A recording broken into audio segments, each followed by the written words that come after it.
D राजा हैं, comrade Dipankar, कई सारे और मेरा साथी कॉमरेड हैं और कन्हैया जी हैं। आजकल काफ़ी इनके बिना कोई अफसाना पूरा ही नहीं हो रहा है। बहरहाल बहुत छोटी संक्षिप्त टिप्पणी के माध्यम से अक्सर मैं राष्ट्रीय जनता दल की ओर से यहाँ हूँ, लेकिन मेरी पॉलिटिकल ट्रेनिंग कॉमरेड दीपांकर विद्यार्थी जीवन में पटना में मैं माले के लिए सक्रिय था, पत्रिकाओं में काम किया करता था। तो कई दफा जब लोग पूछते हैं कि क्या है और अब थोड़ा बदलाव, तो मैं कहता हूँ उम्र गुजरी है इसके बुता में मोमिन, अब आखिरी वक्त में खाक मुसलमान होंगे। तो उसी सिलसिले में मैं एक और छोटी बात कहूंगा कि लाल सलाम और जय भीम, लाल सलाम भी किसी पार्टी हेडक्वार्टर तक महदूद नहीं है। लाल सलाम उन तमाम लोगों की जुबान है जो अलग पार्टियों में काम करते हो, ना करते हो, खेत खलिहानों में काम करते हो, सिर्फ वोट देते हो, पॉलिटिकल वर्कर ना हो, लेकिन लाल सलाम बदलाव का जज्बा है। तो वो बदलाव का जज्बा किसी पार्टी हेडक्वार्टर का कॉपीराइट नहीं है। उसी प्रकार जैसे भारत माता की जय या वंदे मातरम किसी पार्टी का सर्वाधिकार सुरक्षित मामला है।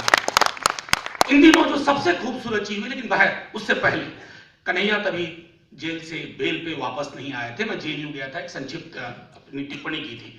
मैं तमाम उन लोगों में शुमार हूं जिसका चयन जेएनयू में नहीं हुआ था। 1990 में मगध एक्सप्रेस पकड़ के पटना से यहां आया, जेएनयू के लिए ही तैयार था। पार्टी की भी इच्छा थी कि जेएनयू में ही पढ़ूं, लेकिन हुआ यूं कि मॉडर्न इंडियन हिस्ट्री में मेरा दाखिला नहीं हुआ। मैं दिल्ली विश्वविद्यालय आया, लेकिन 25-26 वर्ष तक, और यकीन मानिए मैं झूठ नहीं कह रहा हूं, ये जो एक एहसास कमतरी है वो मैं झेलता रहा कि मैं जेएनयू में नहीं हो पाया, मैं जेएनयू में नहीं हो पाया। तो thank you very much Anirban, Umar, Kanhaiya, beginning from Rohit Vemula, कि इन्होंने जेएनयू का एक हिस्सा बनने का हमें मौका दिया। शुक्रिया आप सबका बहुत बहुत। जेएनयू में मैंने एक बात कही थी 1968 में। फ्रांस में एक विश्वविद्यालय है नामत्रे, पेरिस के पास है, पेरिस से थोड़ा अलग है। वहां के छात्रों ने जबरदस्त बदलाव की क्रांति शुरू की थी, इतनी कि द गॉल की सत्ता की चूल्हे हिल गई। Students, youth, boys and girls, working class के साथ सॉलिडारिटीज विकसित की। पावर टू इमेजिनेशन उनका एक नारा था। उनका दूसरा नारा था कि democracy is when you are not closed for being open. तीसरा नारा था be realist, demand the impossible. तो 68 का जो वो क्षण था, लोग कहते हैं कि आंदोलन तो असफल हो गया साहब, द गॉल उससे ज्यादा वोट से चुनाव में आया। तो आंदोलन की सफलता का पैमाना ये नहीं होता है कि सत्ता मिली या नहीं मिली। आंदोलन की सफलता का पैमाना है कि समाज बदला या नहीं बदला। और फ्रांस का समाज बदला, यूरोप का समाज बदला। और मैं कहूं 1968 का, मैंने ट्रिब्यून में एक लेख भी लिखा इसी सिलसिले में, कि ये हिंदुस्तान का अपना 1968 का मोमेंट। इसमें गलतियां होंगी, इसमें हम थोड़ी मुश्किलों में क्या बोल जाएंगे पता नहीं चलेगा, लेकिन वो सारी गलतियां जायज है, क्योंकि ये रोमांटिक आइडिया भी है और रोमांटिक आइडियाज में बहुत सारी चीजें होती रहती है। एक वेंकैया नायडू साहब का जिक्र किया था डी राजा जी ने। उन्होंने आज सुबह कहा, जो मैंने सुबह एएनआई वाले आए मुझसे बयान लेने के लिए, उन्होंने कहा है कि भगवान की देन है मोदी जी। चूंकि कम्युनिस्ट पार्टी में जिंदगी का एक बड़ा हिस्सा बीता है, तो भगवान के प्रति मेरी धारणा नहीं है जो आमतौर पर मध्यमार्गी दलों में होती है। मैंने कहा भगवान अगर हैं तो इतना बुरा देश का नहीं सोच सकता। और ये सच मानिए, क्योंकि एक बयान में उन्होंने 70 के दशक के देवकांत बरुआ को मीलों पीछे छोड़ दिया। अनब्रिडल्ड साइकोफेंसी, चाटुकारिता की हद होती है साहब।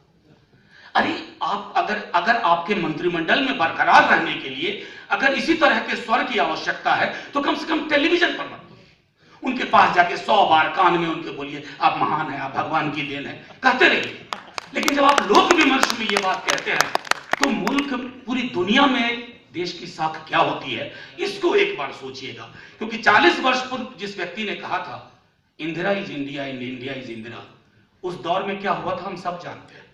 और हम दूसरों को क्या कोट करें, इनके खुद ही एक व्यक्ति कह रहे हैं कि इमरजेंसी जैसे लक्षण आने के पर्याप्त सबूत है। एक अपील बीते दिनों अक्सर बात हुई, कल मैं एक अखबार के लिए एक लेख लिख रहा था, ये जय भीम और लाल सलाम, ये आना मुझे बड़ा सुखद लगा है। लेकिन मैं बार बार कहूंगा कि जय भीम को भी कहीं महदूद मत करिए, क्योंकि कास्ट इमेंसिपेशन की जो अर्निंग है वो सिर्फ अंबेडकर ग्रुप्स में नहीं हो सकती है। तमाम लिबरल डेमोक्रेटिक फोर्सेस जिस भी तरह से लड़ाई लड़ रहे हैं उनके लिए जय भीम एक पॉलिटिकल वेपन है। और ये खुशी की बात है कि लाल सलाम और जय भीम पास आ रहे हैं। कन्हैया ने कहा जेल में उसको 2 कटोरियां मिली थी, लाल और नीली। जेल में चूंकि कम मिलता है तो 2 ही कटोरी मिली, लेकिन मैं कहूंगा बहुत सारी कटोरियां हैं जो थाली में साथ आने को मचल रही हैं। कोई भूरी है, कोई काली है। तो तमाम कटोरियों को जब तक हम साथ में नहीं लेंगे तब तक जो broader left liberal democratic framework है, क्योंकि देखिए शहरयार साहब अलीगढ़ के थे, लोग उनको उमराव जान के नाम से ज्यादा जानते हैं, लेकिन उनकी एक बेहद खूबसूरत उनकी लाइन है, इस रात की दीवार को ढाना है जरूरी, ये काम मगर मुझ अकेले से नहीं होगा। तो ना इनसे होगा, ना उनसे होगा, ना उनसे होगा, ये सब होगा जब हम सब एक मुट्ठी लेंगे। झंडे को ना देखें, रंग को ना देखें, अपने अपने दायरों को तोड़ करके, मैंने जब कहा कि ये 1968 का वक्त है, एनिहिलेशन ऑफ कास्ट में अंबेडकर ने साफ तौर पे कम्युनिस्ट और सोशलिस्ट को, जिसमें से हम सब आते हैं, एक अपील की थी कि साहब ऐसा है कि क्रांति बिना जाति को समझे और उस पर अपना पक्ष स्पष्ट किए हुए नहीं हो सकती। लेकिन उस दौर के जो समाजवादी और कम्युनिस्ट थे वो जाति का नाम आते ही कान पे रुमाल रखते थे, गमछा कि बड़ी बदबू आ रही है, हमारी प्रोग्रेसिव पॉलिटिक्स खत्म हो जाएगी। प्रोग्रेसिव पॉलिटिक्स का क्या हुआ हमने बीते वर्षों में देखा। लेकिन ये एक ऐसा मुद्दा, और उन्होंने दूसरी बात कही, अगर आपने खुदा ना खास्ते किसी गुड लक से क्रांति पा भी ली तो आपको जाति के साथ फिर से निगोशिएट करना होगा। तो मैं समझता हूं ये क्षण है जो अंबेडकर को हम नहीं सुन पाए, वो वाया रोहित वेमुला, उसके सुइसाइड नोट, जिसको हम मानते हैं सभ्यता का सुइसाइड नोट, इस पूरी सभ्यता की खुदकुशी का दस्तावेज है, और वो उसकी मौत में वो जिंदा दस्तावेज है। तो उस जिंदा दस्तावेज के बाद मुझे खुशी है कि ये पूरी जो रोहित, कन्हैया, अनिर्बान, उमर और तमाम लोग जिनके नाम नहीं आते हैं, वो तमाम लोग इस श्रृंखला को आगे लेके जा रहे हैं। हम सब इस पूरी प्रक्रिया में आपके साथ हैं। इसलिए भी मानिए कि ये पार्टी बड़ी माहिर पार्टी है, जिंदा कौमों को भी लड़ाती है, मरे हुए लोग हीरोज को भी लड़ाती है। बहुत 1-1.5 साल तो ये लड़ाती रही नेहरू पटेल, नेहरू पटेल, नेहरू पटेल, वो जमा नहीं काफी कुछ, फिर नेहरू सुभाष बोस, नेहरू सुभाष बोस। नेहरू इस पूरे मामले में सबसे बड़े विक्टिम रहे। इनको मुगालता ये हो गया कि बीता चुनाव इन्होंने नेहरू को हराया है, चुनाव में कांग्रेस को नहीं हराया।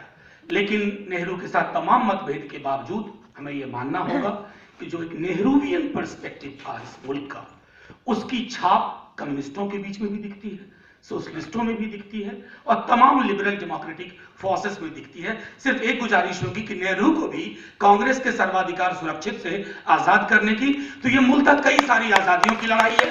आप सबकी आवश्यकता होगी, हम सबकी। Hold the hands together, let's fight, we shall win. जय भीम, लाल सलाम।